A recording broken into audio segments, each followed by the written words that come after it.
Bonjour et bienvenue à tous dans cette nouvelle vidéo. Aujourd'hui, on a le plaisir et l'honneur de recevoir Sabrina Mattéossian, Sabrina Mante. On va t'appeler Sabrina Mattéossian quand même, comme on vu que t'es mariée. Il y a quelques-uns qui te connaissent encore peut-être sur Sabrina Mante. Bienvenue Sab. Bonjour, Alors, bonjour à tous. secret de personne, nous on se connaît très bien puisqu'on a étudié ensemble et puis qu'on Oui, garde encore contact. Mais il y a peut-être des collègues qui ne te connaissent pas. Donc Sab, tu connais la question, la première question, la c'est fameuse la question. fameuse question, est-ce que Sab peut expliquer Sab? Alors, Sab est une chiropracteur, comme vous l'aurez deviné, maman de deux enfants également. Voilà, je suis installée dans le sud de l'Espagne, en Andalousie, dans la région de Cadiz. Et voilà, que dire de plus Comment t'en es venu à la Kiro Sab? Alors, écoute, j'ai commencé mon parcours, j'ai fait médecine. Et ensuite, j'ai découvert la chiro sur un salon étudiant. Voilà, et mon père est Il y avait Charles rentré Martin, non, à l'époque? tout à fait, Tout à fait. exactement, Ouais. avec Charles Martin, et puis j'ai passé un bon bout de temps ce jour-là. L'importance des salons Et étudiants de Charles Martin dans la vie de plein d'étudiants. Moi aussi, c'est pareil. tout à C'est vrai, fait. hein? Et du coup, une semaine après, donc j'en ai parlé avec mes parents, et une semaine après, mon père m'a dit, bah tiens, en parlant avec un collègue à moi, il s'avère que un de mes collègues a sa fille qui est chiropracteur Ok. sur Paris. Est-ce que tu veux aller la voir? J'ai dit, ah bah bien sûr, moi, avec grand plaisir. Du coup, bah, on a pris un rendez-vous. Je suis allée la voir en cabinet. Il s'agit de Nathalie Gaudin. Ok. Et là, bah, une révélation, quoi. J'ai adoré, vraiment. Et puis alors, pour moi, elle faisait un peu de la magie, quoi. Je comprenais pas ce qu'elle faisait. Elle tirait la langue à droite, tirait la langue à gauche, et puis elle faisait des tests sur les jambes. Et puis je me disais, mais qu'est-ce que c'est, quoi? Et là, j'ai dit, c'est bon, je veux faire ça. Je savais pas dans quoi je m'embarquais vraiment, mais j'ai dit, c'est bon, c'est pour moi. Voilà. L'appel de l'âme. Exactement, mais je pense qu'en fait, je suis vraiment convaincue que c'est la chiro qui nous choisit finalement et pas nous qui choisissons la chiro. Donc nous, on l'a choisi ensuite, bien évidemment, mais je veux dire, je pense qu'à la base, c'est la chiro quand même qui nous choisit. Qui Voilà, t'appelle. exactement. Et donc, t'es rentré à l'IFEC. T'as commencé les études à l'IFEC.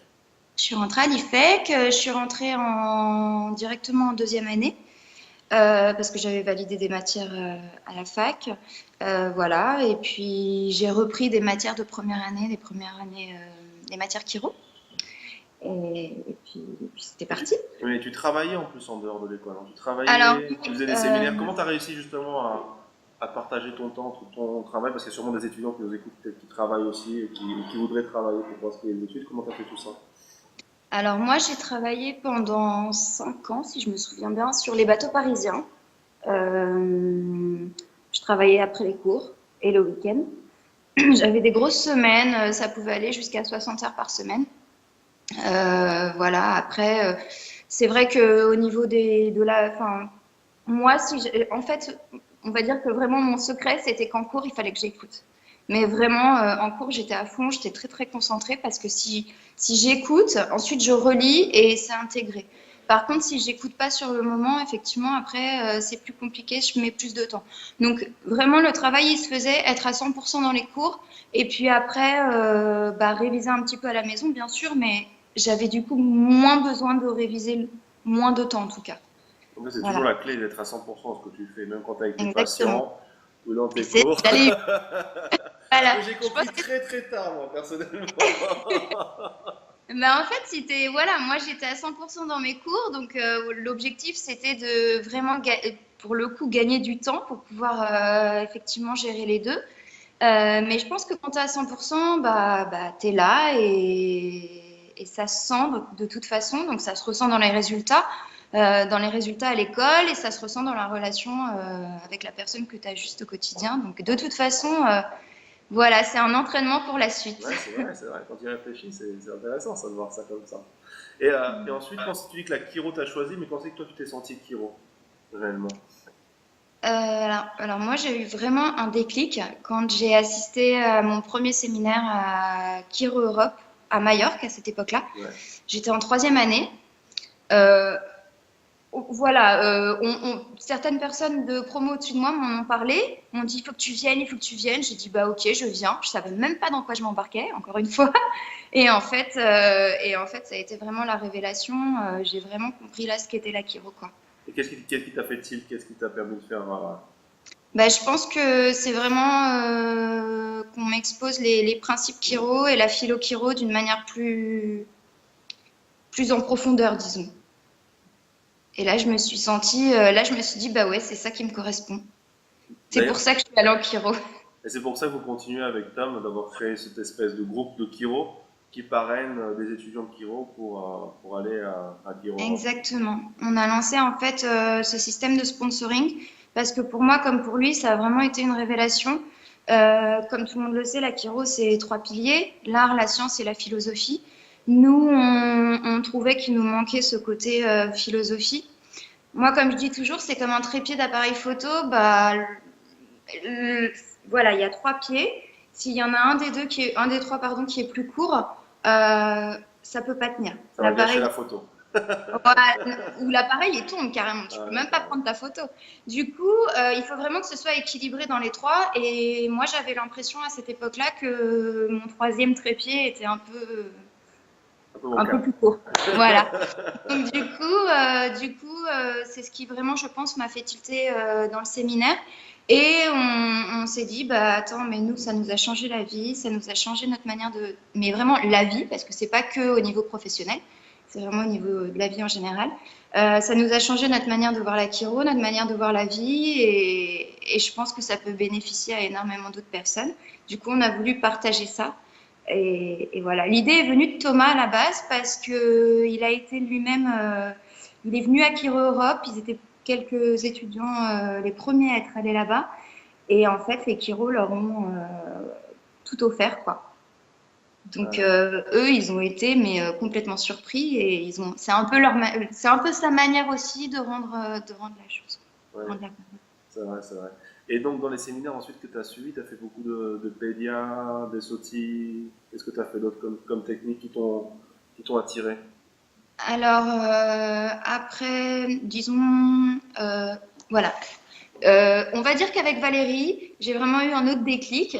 Valérie Euh, Kigal-Schmidt, hein? Valérie Kingelschmidt, elle m'a vraiment, on va dire, partagé sa passion pour les enfants, les femmes enceintes, etc. Donc moi, après, je suis partie faire une formation ICPA de un an et demi à Londres, sur des week-ends, bien sûr. Là, on a abordé tout ce qui était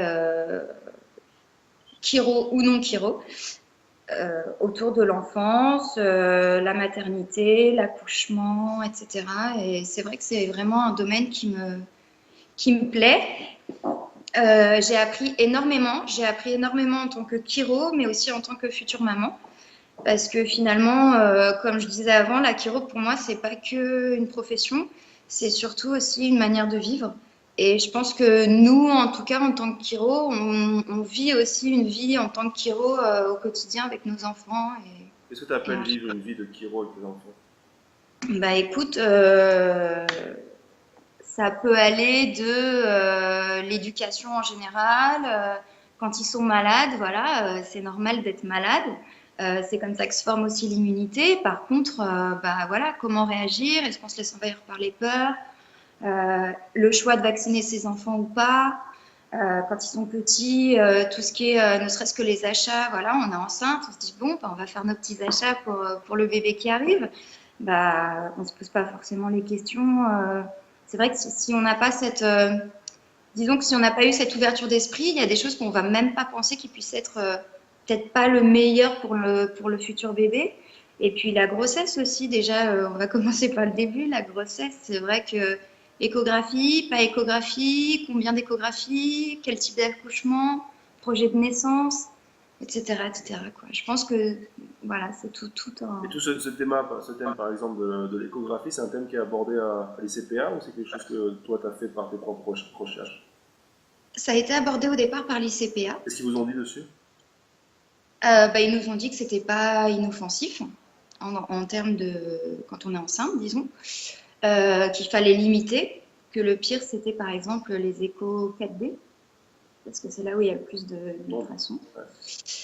ouais. Voilà, après, D'ailleurs, je me disons, souviens que tu m'avais dit quelque chose qui m'avait beaucoup marqué. Tu m'as dit, quand on avait fait l'échographie de ma femme, tu m'as dit, ton bébé, il a mis le bras devant son visage. Et généralement, les gens disent ah oui, mais c'est parce que comme il se fait coucou, non? En fait, c'est Ouais, pour se protéger. On pourrait penser, ça semble logique, qu'il se protège des ondes de tout l'écho. à fait. En fait, c'est comme quand nous, on reçoit le soleil en plein dans les yeux, ben, on se protège. Et là, c'est pareil, en fait. Ouais, A priori, le bébé se protège de cette onde qui l'embête, quoi. ouais, bien sûr. Voilà, après, quand tu es enceinte, tu te poses aussi la question du choix de l'accouchement. J'accouche où déjà? Comment? Qu'est-ce que je veux comme type d'accouchement? Voilà, c'est C'est une démarche. Et puis tout ça en conservant les principes Kiro et en tout à fait. essayant de combattre les peurs qu'on nous Après, c'est pas arrivé tout seul non plus, hein. Il faut aussi faire des expériences pour arriver à d'autres expériences. Moi, j'ai eu l'expérience d'un premier accouchement qui s'est pas du tout passé comme j'aurais aimé. Mais du coup, pour le deuxième, bah, on a fait les choses complètement différemment et là, ça a été l'accouchement arrivé, quoi. et des clics. Donc Donc, toi, t'es. Ah ouais, vas-y, des fois. des fois, il faut une première expérience qui n'est pas forcément celle qu'on attend. Et puis, on apprend, on grandit et voilà. Et ça, c'est pour tout, hein, même avec notre manière de communiquer avec les patients, notre manière d'ajuster, ou au quotidien, de savoir apprendre de ses erreurs, c'est de Tout ne à pas faire fait. d'erreurs déjà. Exactement. Quand vous êtes parti de Paris, parce que tu étais parisienne à la base, vous voulez retrouver le soleil, raconte-nous un petit peu Exact. ce road trip que vous avez fait. Puis ça, à travers ça, c'est aussi intéressant pour des étudiants qui se disent tiens, j'ai pas envie de travailler forcément ici, j'aimerais bien travailler dans un pays. Vous avez fait un petit road trip avec Tom avant de trouver votre lieu, non? Exactement. En fait, moi, à la base, je voulais partir en Nouvelle-Calédonie, au Mexique. Et Tom était installé sur Paris. Lui, il voulait bien partir. Il était d'ailleurs, enfin, il voulait partir. Par contre, il m'a dit Nouvelle-Calédonie, Mexique, c'est trop loin pour moi. Du coup, on a coupé la poire en deux. On a dit OK, on reste en Europe. Je lui ai dit par contre au soleil. Là au-dessus, on était tous les deux d'accord au soleil. Donc le soleil en Europe. Voyons voir, qu'est-ce que ça donne? La Grèce, Italie, le Espagne. Portugal, l'Espagne ou l'Italie? Alors on s'est dit la Grèce, va falloir apprendre le grec. C'est chaud. Voilà. Pas faire, hein, voilà, C'est pas si c'est impossible, mais c'est chaud quand même. voilà, mais bon, on s'est dit, est-ce qu'on est assez motivé pour aller en Grèce et apprendre le grec? Peut-être pas. Donc voilà, ça c'était fait. Et ensuite, notre choix s'est vraiment porté entre l'Espagne et l'Italie. Moi, je parlais italien couramment, presque pas espagnol. Et Thomas parlait espagnol, mais pas du, enfin, presque pas italien. Du coup, le choix des langues nous a pas aidés. On a finalement fait notre choix sur l'Espagne. Et moi, je connaissais l'Andalousie. Je savais que c'était vraiment la région en Espagne que je préférais, mais Tom ne connaissait pas. Il ne connaissait presque pas l'Espagne. Du coup, on a dit, bon, bah écoute, on a pris un billet d'avion pour Barcelone. On a loué une voiture et on s'est fait un road trip à travers toute l'Espagne pour voir où est-ce qu'on voulait s'installer. Donc, C'est notre choix, intéressant c'est comme démarche, hein. Parce que souvent, on cherche à s'installer là où on pense qu'il va y avoir des patients, etc. Quand la réalité, c'est vraiment de s'installer là où ton cœur t'appelle. C'est vraiment très c'est important. ça. Très, très En fait, important. nous, on savait que notre choix se porterait certainement pas sur Barcelone ou Madrid, étant tous les deux parisiens. On cherchait un endroit un peu plus, on va dire, proche de la nature. Provinciaux. Voilà, Totalement proche de la l'inverse de moi, en fait. Le provincial qui veut voilà, s'installer en capitale, exactement. quoi. Donc nous, on voulait vraiment un endroit proche de la nature pour se reconnecter, etc. Et donc on est arrivé à Barcelone, on n'est même pas resté sur Barcelone, on n'a même pas visité Barcelone. On a pris la voiture et puis on a longé la côte jusqu'à Valence. Et là, on arrive à Valence et avant d'arriver à Valence, Tom me dit bon, j'imaginais pas l'Espagne comme ça parce que forcément c'était pas très nature, Ouais, quoi. surtout ce côté-là, ouais, c'est vrai. Voilà. Et on arrive à Valence, c'était quand même une ville très sympa. On a beaucoup aimé Valence, mais bon, ça restait une ville, du coup, voilà. Après, on est rentré dans l'Andalousie, on est passé par Grenade, qu'on a beaucoup aimé, mais ça reste une ville également. Il n'y a pas la mer, quoi. Entre Et les trois. Séville, etc. Mais c'était pas, c'était pas encore ce qu'on voulait, quoi. Et normalement, notre trip se terminait à Séville. Donc voilà, je dis à Tom, bon, bah, on n'a pas trouvé, tu sais quoi, on va rester 5 jours à Séville, donc c'est au mois de juillet, il faisait très chaud. Je lui dis, bah, viens, on va jusqu'à la plage, on va à Cadiz, on va se baigner, on va se détendre, voilà. On part là-bas, donc ici, et en fait, là, ça a été, bon, bah, c'est bon, coup de cœur, on a dit tout de suite, c'est bon, c'est là qu'on s'installe, quoi. Alors c'est intéressant C'est justement cette installation, tu vas sûrement nous en parler parce que toi tu parlais pas espagnol. Franchement Thomas, il parlait pas non plus espagnol, il bredouillait espagnol. Non, il comprenait, Ouais. il se faisait comprendre, mais non, il parlait pas espagnol Dans une couramment. ville que vous ne connaissiez pas, dans un pays, une culture, bon, que bon, hein, qui est proche de la française, mais qui est quand même différente de la culture française, il faut savoir dire, pas du tout les mêmes mentalités. Surtout en Andalousie. Ouais, tout à fait. Et comment vous avez fait pour monter un cabinet, 2 cabinets ou 3 cabinets, même vous avez monté dans cette zone? Quelles sont les clés de justement de ce succès, de cet accomplissement? Bah écoute, bonne question. Je pense qu'il y a une part de communication extérieure, bien sûr. Se faire connaître, aller rencontrer les bonnes personnes, aller rencontrer sa communauté. Mais je pense que c'est aussi ce que toi tu attires en fait. Et là-dessus, c'est ce que toi tu es, qui tu es comme personne. Et c'est aussi travailler tous les jours sur ta personne, on va dire, grandir tous les jours. Nous, on médite tous les jours. Et ça nous fait énormément aussi. Je pense que ça a contribué énormément on va dire, à l'évolution du cabinet. Ouais. Parce qu'au début, c'était pas facile, vous dormiez sur un matelas gonflable, non? Vous aviez Ouais. pour partager l'appartement. On va te raconter alors. Ah ouais, non, mais c'est important parce que, Ouais, parce que tu vois, bon, alors, non, mais j'y pensais pas, mais tu as raison, on n'est pas arrivé là Voilà, voilà, c'est ça, on est quoi. arrivé, on connaissait absolument personne. Moi, personnellement, je parlais pas la langue. J'essayais d'utiliser les mots français ou italiens que je connaissais, Avec des mots à la fin.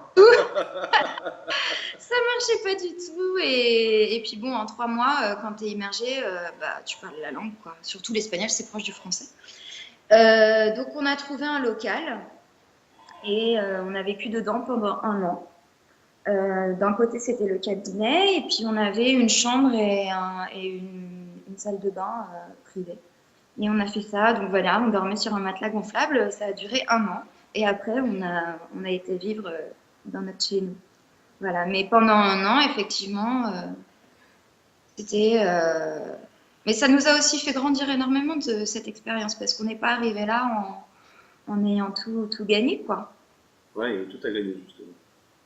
Mais c'est ça qui est aussi gratifiant, c'est de voir cette évolution et puis de partir de pas grand-chose finalement et d'arriver petit à petit Et que c'est à possible. tes... Que c'est Oui, possible. bien Que sûr. si tu as un rêve et que tu as envie de le réaliser. Je pense que tout est possible en fait. Je pense que les seules barrières qu'on pourrait rencontrer, c'est celles qu'on se met nous-mêmes. Parce que finalement, si tu as un rêve et que tu veux l'atteindre, qu'est-ce qui peut t'en empêcher au fond?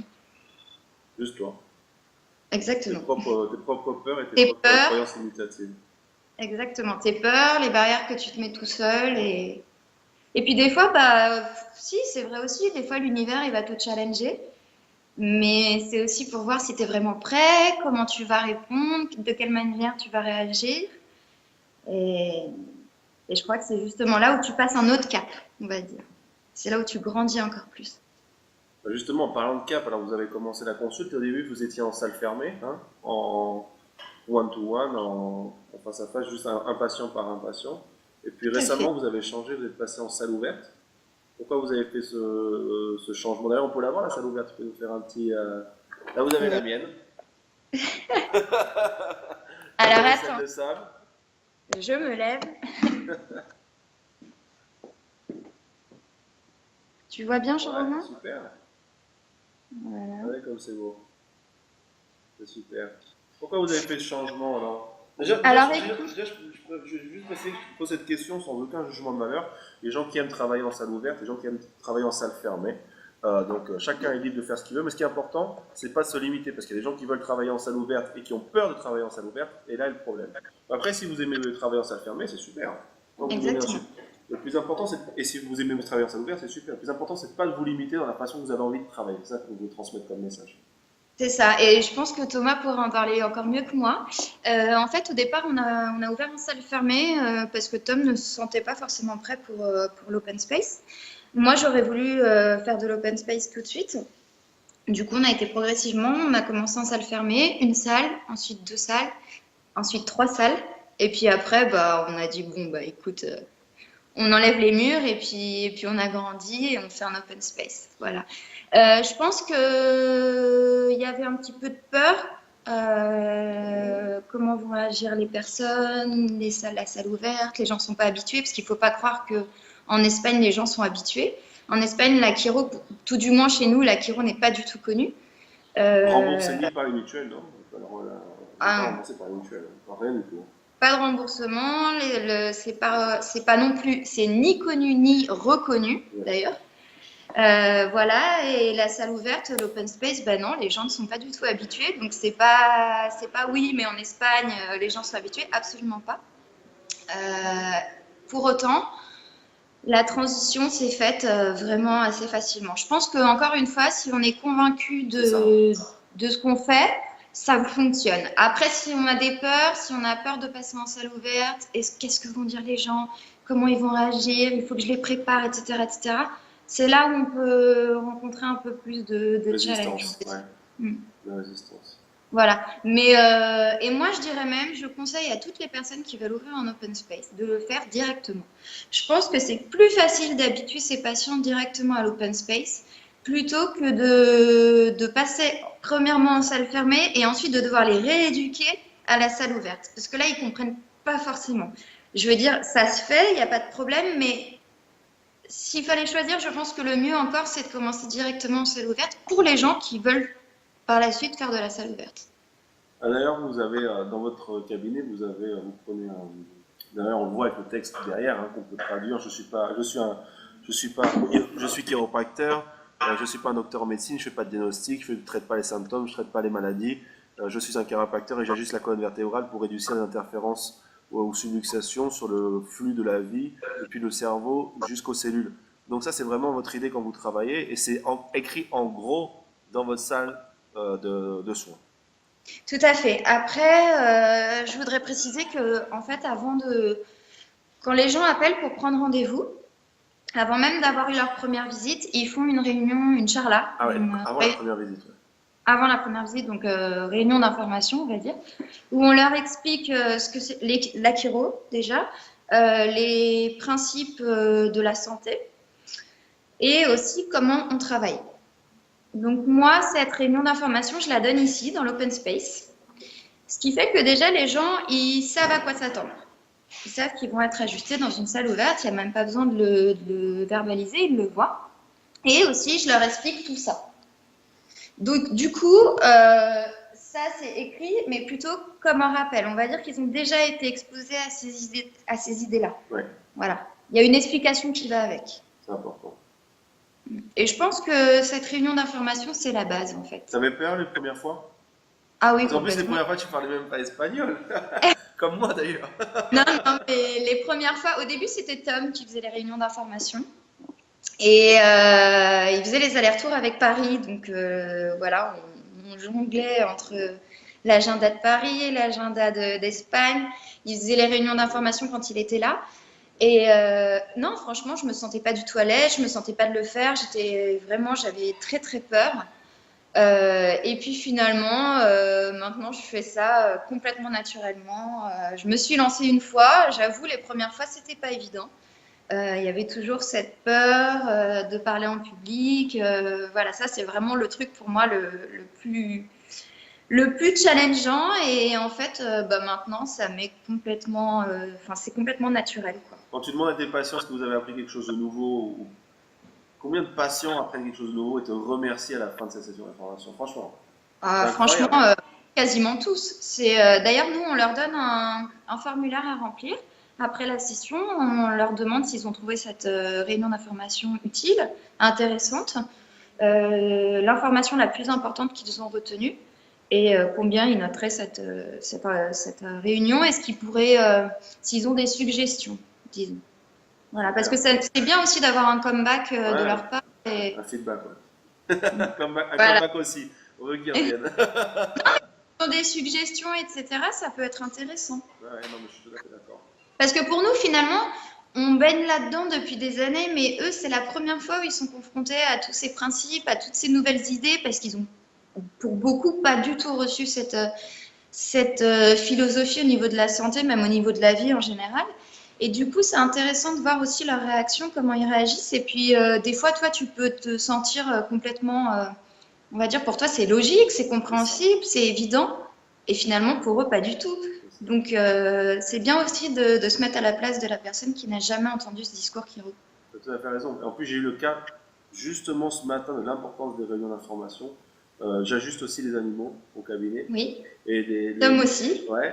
Et les maîtres d'animaux, en fait, il y a des gens qui appellent de l'extérieur, qui n'ont jamais fait de chiro, et j'ajuste les animaux sans avoir fait la session d'information. Donc les maîtres n'ont pas fait la session d'information. Et ce matin, je me suis rendu compte que c'est une grosse erreur. Parce que lundi dernier, il y a un maître qui m'a amené un chien paralysé.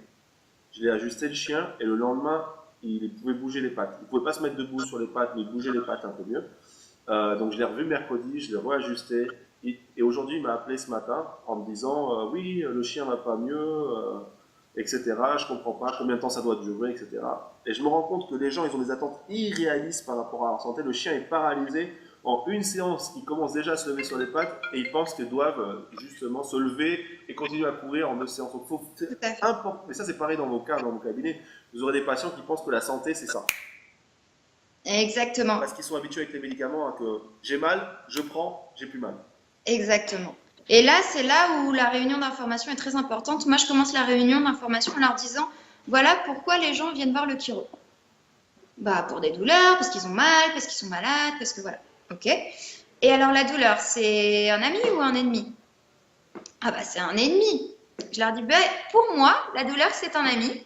Un ami a veces muy pesado. Qui est très lourd. Ça, voilà. Très encombrant, Des fois, très encombrant. un ami très lourd, très encombrant, mais c'est un ami. Et après, je leur explique pourquoi. Donc, au début, ils me regardent, ils écarquillent les yeux, mais qu'est-ce qu'elle nous raconte? Puis après, quand je leur explique, ah bah oui, effectivement, c'est logique, quoi. Mais c'est vrai qu'ils n'ont pas reçu cette éducation, ce qui est donc c'est normal. Tout à fait. Donc c'est tout à fait normal qu'après, si nous on leur explique pas ce qu'on fait, parce que nous on fait pas de la douleur, donc du coup, bah, si on leur explique pas, ils peuvent pas comprendre. Et j'ai envie de te dire que dans ton histoire, le chien a peut-être très bien ressenti les choses, il a peut-être très bien compris. C'est juste le maître. La peur du maître. Ouais. Exactement. Et puis lui, il n'a pas ressenti ce que tu as fait aussi, le maître, finalement. Exactement. Si tu ne l'ajustes pas, il ne sait pas. Et c'est pareil pour les bébés, j'ai envie de dire. Les bébés réagissent, répondent très, très, très bien. Bien souvent, tu sais tout de suite qu'ils ont ressenti le truc, genre, enfin, ils ont senti que la chiro, c'était vraiment très bon pour eux. Mais si tu n'ajustes pas les parents, si tu ne leur expliques pas, je pense que tu vas vite les perdre parce que les parents ne vont pas, ils ressentent pas pour eux. Et si en plus ils comprennent pas ce que tu fais, alors là et ça va te faire une mauvaise réputation. Tout parce à que fait. les gens comprennent pas, donc c'est normal, ils comprennent pas, ils jugent par rapport à ce qu'ils ont déjà vécu, donc et tu vas avoir une mauvaise image. Donc en fait, tu es perdant dans tous les cas. Donc je pense que vraiment faire la session d'information, c'est pour moi une clé très importante d'un cabinet chiro.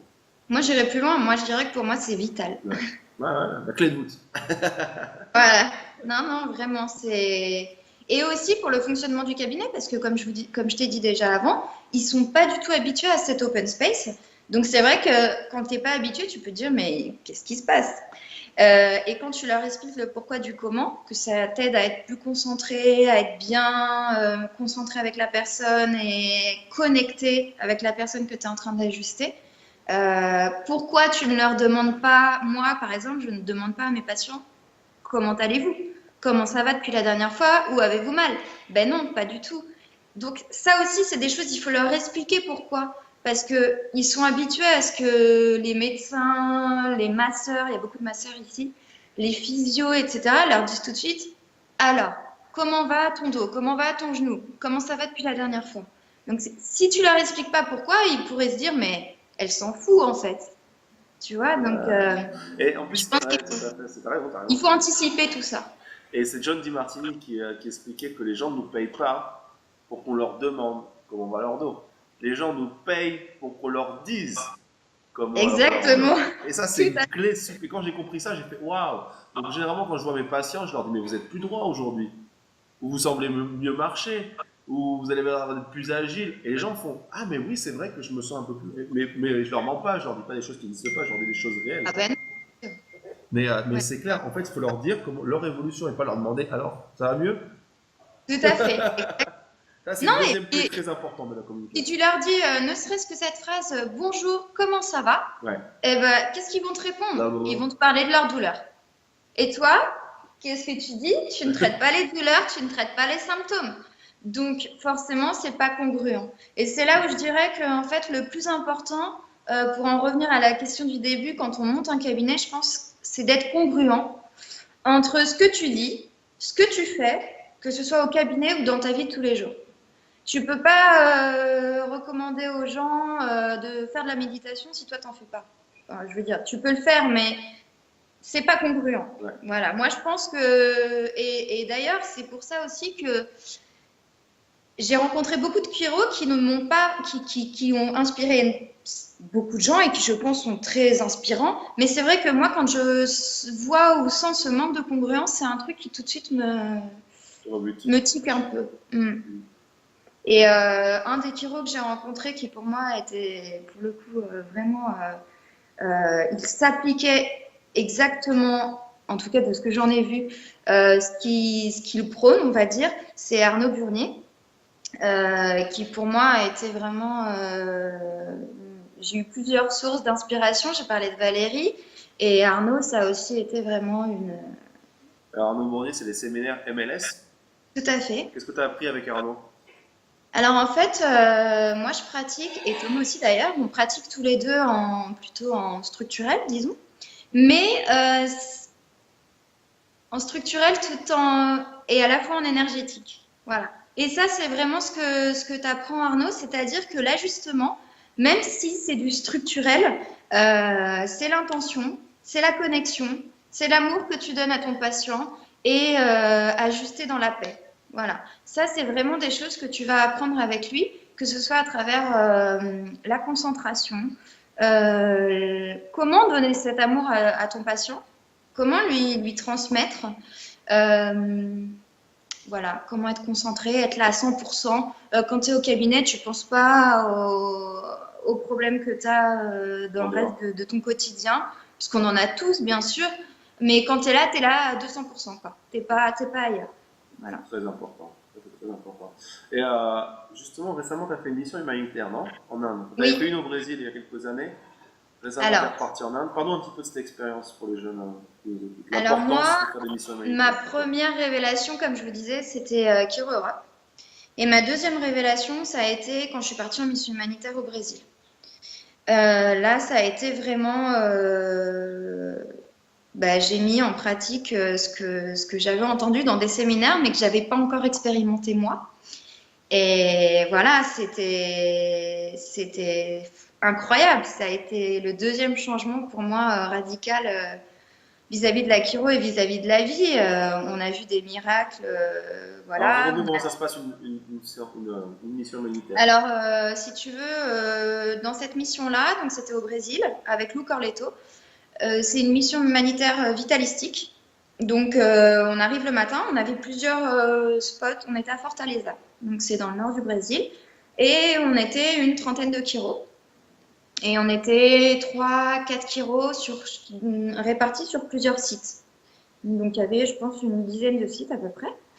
Et on était en open space comme ça. On avait ramené chacun notre table portable. On arrivait le matin et là, il y avait déjà 400 personnes qui nous attendaient pour se faire ajuster parce que Lou et sa femme, qui est brésilienne, avaient bien préparé ça. Ils étaient passés dans les médias, à la télé, à la radio, etc. Donc, ils avaient vraiment annoncé notre venue. Donc, tu arrives le matin, il y a 400 personnes qui sont là pour toi, qui font la queue depuis des heures pour se faire ajuster. Et là, tu te dis, ah ouais, c'est vraiment incroyable, quoi. Enfin, moi, j'avais jamais vu ça. Donc, voilà, après, tu commences à ajuster. On avait des chiros de tous les types dans la mission humanitaire. Même des gens qui faisaient network, etc.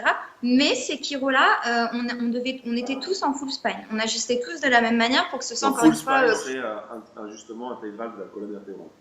Tout à fait. Et c'était encore une fois pour que ce soit congruent. Voilà. Et donc, on ajustait, la personne s'allonge sur la table, on ajuste en 2 minutes, et ensuite, elle se lève, une autre vient, et il n'y avait pas de test, de où avez-vous mal, etc., etc. Non, c'était pas du tout ça l'objectif. L'objectif, c'était vraiment de les reconnecter avec eux-mêmes, de reconnecter leur cerveau et leur corps, mais aussi de les reconnecter avec eux-mêmes et plus plus affinité. Donc, et c'est vrai que j'ai eu l'occasion d'ajuster des trisomiques, des autistes, donc même au niveau des enfants, ça m'a donné une expérience incroyable que j'aurais peut-être pas encore eu au jour d'aujourd'hui, quoi. Et tu parlais de miracles, quel changement tu as vu dans le corps humain à travers ces missions militaires? Par exemple, je me rappelle de cet enfant autiste qui est arrivé le premier jour. On n'a pas vraiment pu le toucher. Ça a été plus un contact, surtout visuel. On a essayé et on ne pouvait pas le toucher, quoi. Il voulait pas se faire ajuster. Mais la maman est revenue tous les jours. Donc le deuxième jour, j'ai réussi à établir un contact plus visuel et tactile avec lui. Et j'ai réussi à l'ajuster une haute cervicale. Le troisième jour, il a bien voulu s'allonger sur la table, donc on a pu l'ajuster. Et le dernier jour, il m'a pris dans ses bras.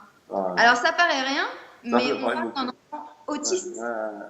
qui, à la base, n'était pas capable d'établir un contact visuel, ni même d'avoir un contact tactile. Donc, quand à la fin de lui-même, il te prend dans les bras, mais tu te dis, pour moi, c'est un miracle. Ouais, Voilà. c'est bon. Moi, tu vois, j'en ai des frissons. Quand tu Ouais, racontes non, ça. c'était vraiment. Donc, cette expérience au Brésil, moi, si je devais recommander quelque chose aux étudiants, hormis les séminaires philo-Kiros, ce serait d'aller faire une mission humanitaire vitalistique. Vitalistique, ouais. Et parce que tu es parti en Inde aussi récemment. Alors, je Pareil. suis partie Mais là, en c'était Inde. combien de personnes faisaient la queue? Ah, alors là, c'était une autre dimension, mais c'était un autre type de mission et c'était une autre dimension. Je suis partie en Inde en novembre. Donc là, on était une soixantaine de Kiros. Et donc, c'est une mission qui est organisée par le Life West. Enfin, Life en général d'ailleurs. Et en fait, on arrive là-bas, on est dans donc c'est une réunion, une mission Sant Nirankari, ça s'appelle. C'est une mission, si vous voulez, c'est une réunion de gourous. Voilà, ils viennent pour voir un gourou. En l'occurrence, cette année, c'était une gourou. Et ils viennent pour l'écouter. Alors, quand on dit gourou, on a cette image Ouais. un peu négative, Sectaire, mais quoi. Non. voilà. Mais en fait, pas Maître du tout. En spirituel. Inde, voilà, exactement. En Inde, les gourous, c'est des maîtres spirituels et Comme tu as un c'est maître vraiment. d'école, quoi. Comme un maître d'école ou d'université, un professeur d'université, bah, eux, c'est un professeur Oui, spirituel. avec plus de. Comment dire? C'est pas je vous apprends ça, c'est comme ça et apprenez-le bêtement, tu vois. Ouais. Oui, en plus, oui, t'as raison. C'est pas tout à fait la même chose quand même. Mais voilà, donc ils viennent pour cette gourou. Il y a 1,5 million de personnes. Tranquille. Pour Donc 60 c'est-à-dire kilos. que là, tu rentres dans une tente où ils sont en train d'écouter la gourou, tu ne vois pas la fin. Tu ne vois pas où ça s'arrête au fond, ni sur les côtés, et c'est une marée humaine. C'est simple. Et là, tu prends. T'as beau le savoir avant, quand tu es là-bas, c'est inexplicable en fait. Il faut le voir pour le croire. Tu prends l'ampleur de la chose et tu te dis, mais waouh, c'est juste incroyable. Et là, tu te dis, tu vois, tu pourrais penser, mais c'est pas possible. Mais si, c'est possible. C'est possible. Et Et, personne qui attend pour se faire ajuster les skis. Vous essayez. Le cerveau ne peut même pas imaginer ça. non, moi je m'y étais préparée et je m'étais pas préparée encore à ce que j'ai vu.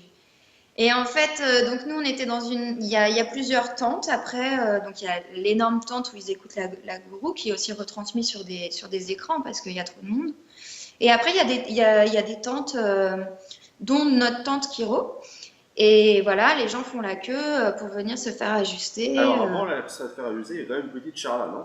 C'était pas le Alors plus voilà, important. Ça, c'est important. ils rentrent dans la tente. Premièrement, ils ont une réunion d'information, encore une fois, donc qui dure 5 petites minutes, voire moins. Et ensuite, ils rentrent dans la deuxième partie de la tente, qui est vraiment plus grande, où il y a les tables ou les chaises, selon. Donc, on peut ajuster sur des tables, sur comment dire en français, des benches, quoi, Ouais. ou des chaises. en upper cervical sur des chaises. Voilà. Et puis, il y a une file d'attente qui s'arrête jamais, quoi. Donc, l'objectif, c'est d'aider un maximum de gens. Donc, tu fais du matin jusqu'au soir, tu prends pas trop de pauses. Enfin, après, chacun est libre de faire ce qu'il veut, hein, mais moi, mon objectif, c'était d'aider un maximum de gens. Donc, je mangeais rapidement et puis c'était reparti, quoi. Voilà. Et franchement, on leur apporte énormément, mais eux nous apportent tellement aussi en retour. La mission humanitaire, finalement, c'est vraiment un équilibre entre, je pense que nous, on leur apporte, et je ne sais pas s'ils en sont conscients, mais pour moi en tout cas, ce que eux nous apportent, Ouais, c'est c'est énorme. inestimable aussi, quoi. C'est vraiment, voilà. Moi, enfin, mon objectif, ce serait de faire une mission humanitaire tous les ans, quoi. Ouais, ça serait beau, quoi. Alors, vu que vous vous arrêtez jamais avec Thomas et que vous êtes avec plein de projets, vous avez aussi monté Kiro Kids, un site Oui, web où vous vendez des peluches qui font clac, des peluches qui font voilà. du bruit quand on les ajuste, des tables Kiro. Et pourquoi tu as eu envie de monter ce projet? Qu'est-ce qui t'anime dans ce projet? Ah ben, tout simplement, quand moi je cherchais du matériel pour les femmes enceintes et les enfants, je trouvais pas tout à fait ce que je voulais. C'est surtout parti à la base des coussins femmes enceintes. Voilà. Parce que j'avais un coussin qui me plaisait pas forcément. Et surtout, quand moi j'ai été enceinte, que j'ai expérimenté l'ajustement sur ce coussin, je me suis dit, ouais, c'est pas possible parce que c'est pas du tout agréable en fait. Du coup, je me suis dit, bah, tu sais quoi, on va Ouais, on va dessiner décidé. on Super. va créer, voilà, un coussin Pour les femme femmes enceinte, enceintes. mais agréable, quoi. Et bon, comme dirait Tom, tu vas encore faire ta féministe, mais je pense que ces cousins n'ont pas été dessinés Décidé par par des des. femmes. C'est pas possible, tu vois, parce que quand tu es enceinte et que tu l'essayes, c'était vraiment pas confortable. Donc l'idée, elle est partie de là, en fait. Donc moi, étant enceinte, à la fin de ma grossesse, j'ai commencé à faire, parce qu'on a fait plusieurs essais hein, avant de trouver le truc vraiment confortable, etc. Que ce soit au niveau du ventre ou au niveau de la poitrine, parce que ça paraît rien, mais finalement, quand on est enceinte, bah, notre corps, il se prépare à allaiter et c'est pas toujours agréable. Les seins Donc, gonflent, donc de ouais. s'allonger sur le ventre. Donc du coup, il me manquait aussi cette partie pour la poitrine, tout simplement. Et voilà, l'idée, elle est partie de là. Et après, bah, petit à petit, on a ajouté d'autres idées, etc. Et puis, c'est devenu Kiro Kid Shop. Voilà. KiroKidsShop.com, vous avez même des tables avec des formes d'animaux pour les enfants, non? Voilà, pour l'instant, on a la table en ours polaire. Et puis, peut-être d'ici peu, on va en faire d'autres parce qu'il y a quand même pas mal de demandes. Donc, on va voir ce qu'on fait. C'est important pour toi de travailler avec les femmes enceintes et les enfants. On en revient un petit peu à la question du début, mais qu'est-ce que tu retrouves dans ce travail avec En fait, déjà, les enfants, pour moi, c'est vraiment. Pour moi, c'est ceux qui comprennent le mieux. Et t'as pas besoin de leur expliquer. Et je pense que c'est ceux qui sont le plus connectés avec leur innate, en fait. Ils suivent leur instinct. C'est-à-dire qu'ils n'ont pas besoin qu'on leur explique et qu'on leur prouve par A plus B que ça fonctionne ou que je ne sais quoi. Ils le ressentent tout de suite. Moi, là, en ce moment, j'ai des jumeaux qui viennent au cabinet. Et leur grande sœur, d'ailleurs, ils sont trois. Et en fait, la maman me dit, voilà, les parents sont suivis, hein, donc ils connaissent déjà la chiro, ils ont compris les principes, etc. Et elle me dit, voilà, un des deux jumeaux est complètement, il a un caractère très colérique. Je sens bien qu'il y a quelque chose qui ne va pas, mais je ne sais pas quoi. Donc je lui dis, bah, ramène et puis on va regarder. Nous, on fait la première visite gratuite pour les enfants des patients au cabinet. Donc je lui dis, ramène-le et puis on va regarder ce qui se passe. Je l'ai ajusté, elle m'a dit, c'est incroyable, un ajustement, il a complètement changé. Donc ce jour-là, la grande sœur n'était pas là. Elle était venue juste avec Mario. Et quand elle est rentrée à la maison, la grande sœur lui dit, mais qu'est-ce que vous lui avez fait? C'est plus le même enfant.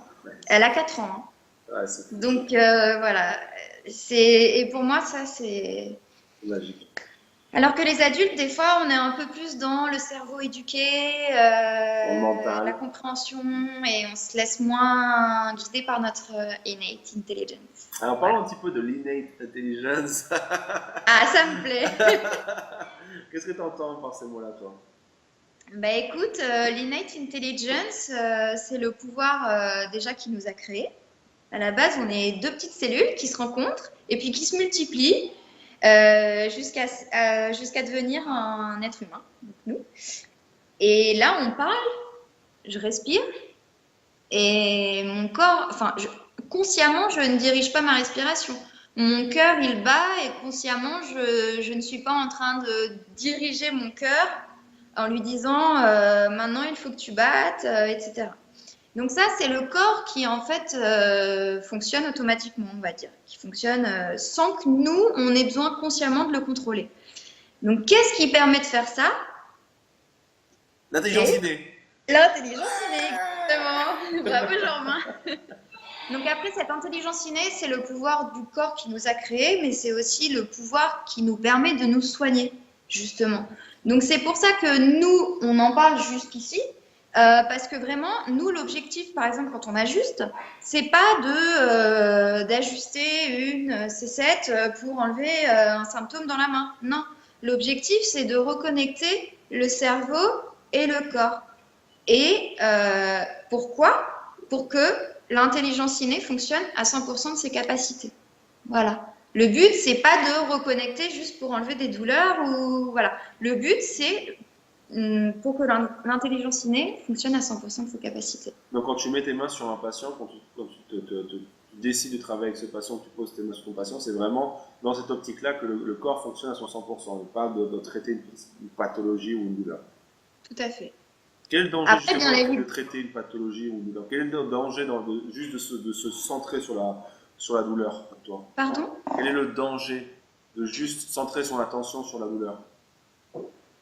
Bah, en fait, avant même que ce soit en danger, pour moi, c'est pas, enfin, pour moi, hein, personnellement, c'est pas la chiro. C'est-à-dire que pour moi, les chiropracteurs, on n'est pas du tout là pour ça.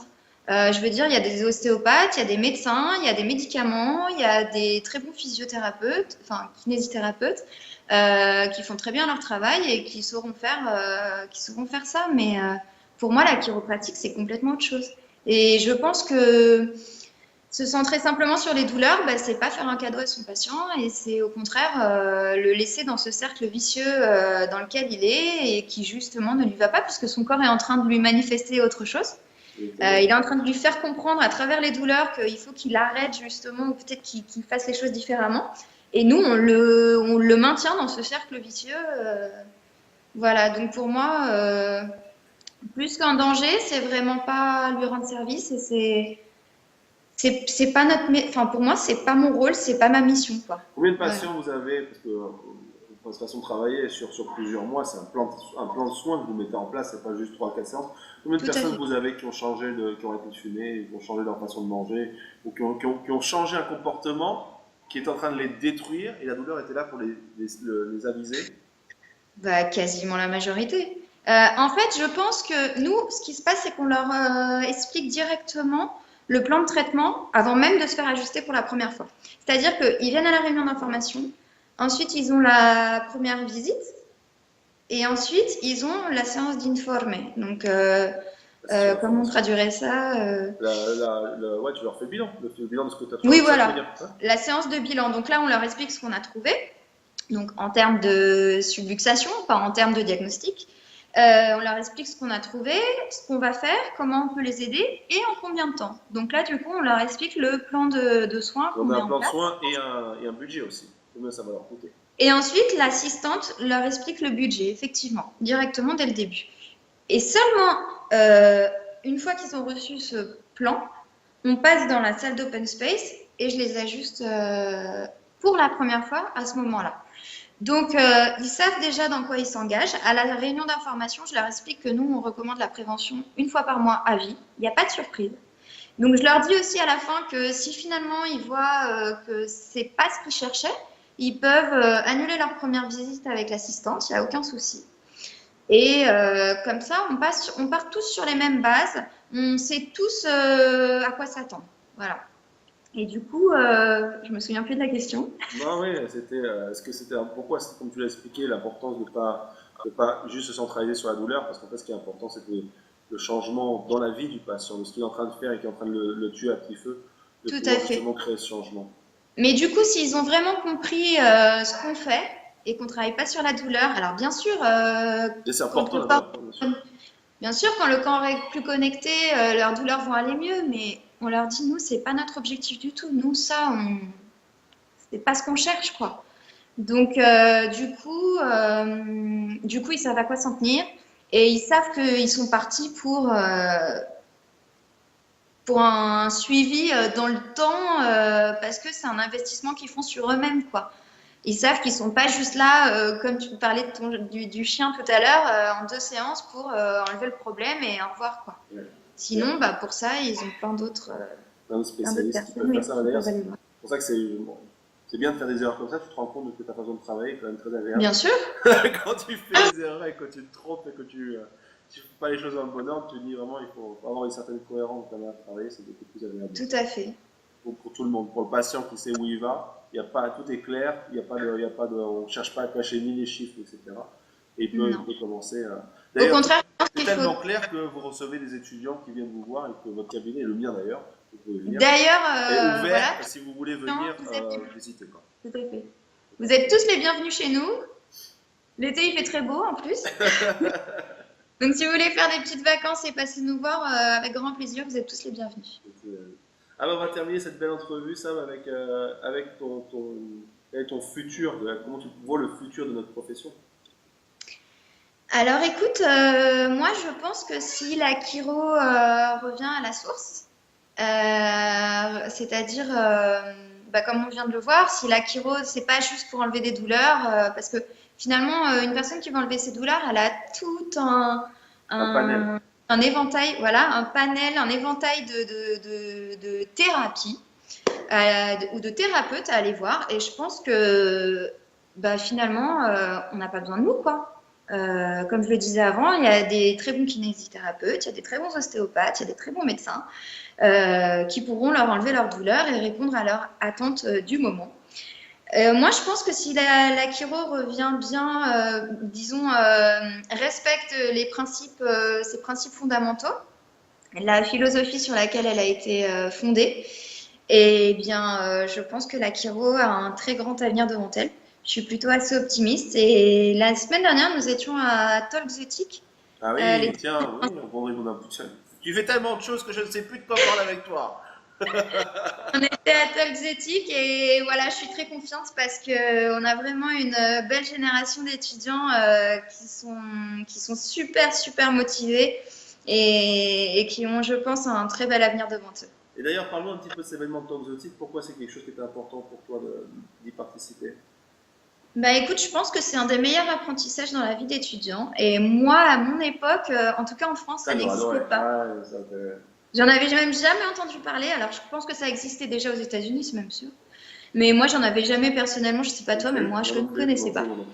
Et sincèrement, je pense que si j'en avais eu, si j'avais entendu parler de ça, ça aurait pu énormément m'apporter. Ouais. Je sais pas si je me serais lancée, hein, j'avoue, parce que voilà, encore une fois, cette peur de parler en public, surtout à cette époque-là. Maintenant, j'ai passé le cap, mais c'est vrai qu'à cette époque-là. Mais tu vois, je pense que si je m'étais lancée, bah, j'aurais gagné énormément d'années au cabinet. Ouais. Ah ouais. Ah ouais. Énormément d'années, ne serait-ce que, bah, encore une fois, cette peur de parler en public. Et également bah, la communication, parce que finalement, communiquer la chiro, c'est pas si facile au début. Il faut vraiment s'entraîner, pratiquer, repratiquer, reprendre des choses, recommencer, et comme tout, quoi. Et donc là, ce que font les étudiants en faisant Talkzotic, c'est vraiment le meilleur entraînement qu'ils puissent faire. D'ailleurs, on a tout de suite vu ceux qui l'ont fait pour la deuxième fois. Certains l'ont fait la première fois l'année dernière et ils l'ont refait cette année. Et on voit les progrès. Les progrès sont incroyables. Eh ben d'ailleurs, un autre sujet que je voulais aborder avec toi, c'est le fait que tu es maman, que tu es Oui. chiro. Comment Oui. tu as réussi justement à jongler entre les deux? Alors écoute, je vais pas te cacher qu'il y a eu des moments assez difficiles, surtout après le premier accouchement, étant donné que, comme je disais avant, c'était un accouchement un petit peu difficile, que ce soit au niveau physique, mais surtout au niveau émotionnel. Du coup, c'est vrai que le comment je dirais, le post-accouchement, on dit comme ça en français. Ouais. Le post-accouchement pour l'aîné a été un peu difficile. J'ai eu la chance d'avoir Thomas, donc c'est vrai qu'il a pu me remplacer au cabinet. Il y avait, de ce côté-là, j'avais pas trop de soucis. Par contre, donc voilà, donc je suis pas allée au cabinet pendant des mois parce que je pouvais pas jongler entre le bébé, l'allaitement, le cabinet, etc. Et par contre, ça m'a énormément manqué. Donc quand je suis revenue, pour moi, c'était, je revivais quoi. Voilà. Donc les premiers mois, je vais pas le cacher, pour moi, ont été très difficiles. J'ai pas, moi, je ne voulais pas rentrer dans ce cercle de faire des pauses, tirer mon lait, avoir quelqu'un ou bien avoir quelqu'un qui m'emmène le bébé ou bref. Comme j'avais la chance d'avoir Thomas, j'ai préféré pas rentrer dans ce cercle-là. Et maintenant, au jour d'aujourd'hui, on s'organise tous les deux, on essaye d'alterner un maximum nos jours où on est physiquement au cabinet. Et on a aussi une nounou qui nous aide parce que les après-midi, des fois, on y est quand même tous les deux. Donc, maintenant, on est chacun dans un cabinet différent. Et donc, moi, j'ai une nounou qui correspond totalement à notre style de vie. Parce que ça, c'est important aussi quand on choisit une nounou qu'elle cadre avec ce que toi, avec ton éducation, ton style de vie, ta vision de la santé. Donc voilà, de la santé, de exactement. La nutrition, l'éducation, tout ça. Et du coup, on a eu la chance de trouver une nounou en or et qui est avec nous maintenant, qui fait partie de la famille et qui est là surtout les après-midi. Et puis le matin, maintenant, ils sont grands, ils vont à l'école. Voilà. Donc maintenant, je jongle parfaitement bien entre les deux, sans aucun souci. Voilà. Mais c'est vrai que je pense qu'en tant que femme, c'est pas toujours évident de jongler entre les deux. Moi, j'ai eu la chance d'avoir Thomas, mais quand tu es toute seule au cabinet, peut-être que si j'avais été toute seule, j'aurais été obligée d'organiser, de m'organiser autrement, parce que moi, je voulais allaiter, c'était même pas. Je n'ai même pas réfléchi, quoi. Voilà. Donc, je ne voulais pas sacrifier l'allaitement pour le cabinet, mais je pense que si j'avais pas eu Thomas, j'aurais trouvé une solution. Hein. C'est comme de tout, on trouve toujours une solution. Moi, j'ai choisi cette solution-là parce que c'était la plus facile sur le moment. Avec le recul, c'était peut-être pas la meilleure pour moi, parce que comme je te disais, ça m'a énormément manqué. Mais voilà, c'était en tout cas... voilà, tout à fait. Sab, merci beaucoup. Merci à toi, Jean-Romain. Tu veux rajouter quelque chose? Écoute, que rajouter? J'ai pas vu l'heure passer, ça fait 1 heure là déjà? Ah ouais, je crois, ouais, on était à 55 minutes, ouais. Ah, 1 heure, ouais. Écoute, je l'ai pas vu passer. Que rajouter?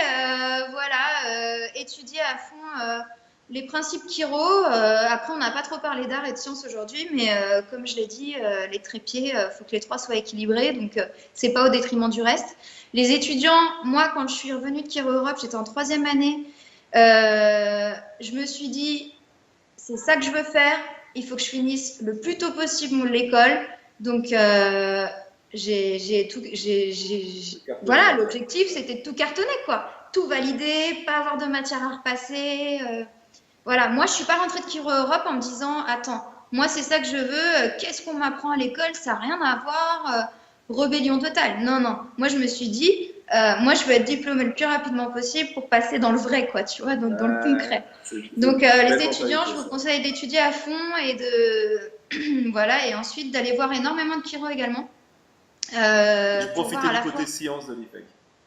Exactement. Profiter du côté science parce que c'est un des 3 trépieds, donc voilà. Au niveau art, je me fais pas trop de soucis. Je vois que la plupart des chiros et des étudiants en France font pas mal de séminaires techniques. Voilà. Et ce que je voulais rajouter, allez voir les étudiants, allez voir des chiros travailler en cabinet, en France et à l'étranger. Je pense que c'est vital pour voir ce que vous voulez et ce que vous ne voulez pas également.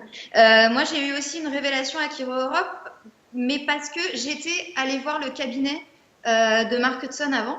Donc, si tu veux, ce que j'ai entendu à Chiro Europe, je l'ai vu avant et je savais que c'était parce que je pense que je serais arrivée là-bas, on m'aurait donné des chiffres de malade, comme je pouvais entendre. À l'époque, pour moi, c'était des chiffres de malade, c'était pas concevable. On parle de mon esprit était encore. Par semaine, hein, avec Marc. Voilà. Donc mon esprit n'était pas encore du tout dans cette optique-là. Donc j'aurais entendu ces chiffres-là, je me serais dit mais qu'est-ce qu'il raconte lui? Et en fait, comme je suis allée voir le cabinet, parce que le séminaire était à Majorque, donc je suis allée voir le cabinet avant et j'ai vu de mes propres yeux que c'était vrai. Et j'ai vu que c'était pas du tout ce que j'avais pu entendre, genre l'usine, clac-clac, suivant. Non, j'ai vu qu'il y avait vraiment un contact avec le patient, un amour, etc. Et du coup, ça m'a permis. Tu fais pas 900 visites par semaine si tu fais de l'usinage. Hein. Il faut que tu aies de l'amour, de la présence, de la communication. Faut que tu Surtout, tu peux pas faire, c'est impossible de faire. Majorque, par exemple, dans ce cas-là, c'est une petite île. Ici, nous, on est dans une région où c'est petit, quoi, c'est pas Paris. Et les gens parlent énormément en Espagne. Le gros point fort de l'Espagne, je pense que la seule différence entre l'Espagne et la France, de pourquoi ça pourrait à la limite être un poil plus facile en Espagne, c'est juste que les gens, et encore, moi je Et suis encore, parisienne. parce que vous êtes dans la province, mais à Marie, c'est un peu comme Paris, ça parle comme ça. Voilà, j'allais dire, et encore, je pense que la province en France, ça doit être comme ici. Mais c'est juste que les gens parlent énormément entre eux. Voilà, donc le bouche à oreille est très très rapide. Et je pense que tu peux pas faire 900 visites par semaine si, si tu as une mauvaise réputation. Et puis si t'es Si pas tu fais efficace. pas voilà, si t'es pas efficace, si c'est vraiment l'usine et des numéros comme j'avais pu l'entendre, mais comment tu vas voir 900 patients par semaine? Impossible. C'est pas possible. Donc voilà, donc moi le fait d'aller voir des chiro en cabinet avant, en l'occurrence cette fois-ci avant Chiro Europe, c'était Marc, ça m'a vraiment ouvert un autre champ de perspective. Donc je vous recommande à tous d'aller voir un maximum de chiro en cabinet. Super, merci Sab. Merci Romain. Et puis on rappelle Kiro Kid Shop, hein, voilà. Je suis sûr que tu n'avais pas envie que je le dise une deuxième fois. Non, ça va, c'est bon. Mais je le dis parce que j'aime vraiment ce site et j'aime vraiment votre projet. Merci Voilà. Jean-Romain. Prenez soin C'est de gentil. vous. Vous aussi. Salut Jean-Romain, merci. Ciao, bye Ciao, bye. ciao. Bye.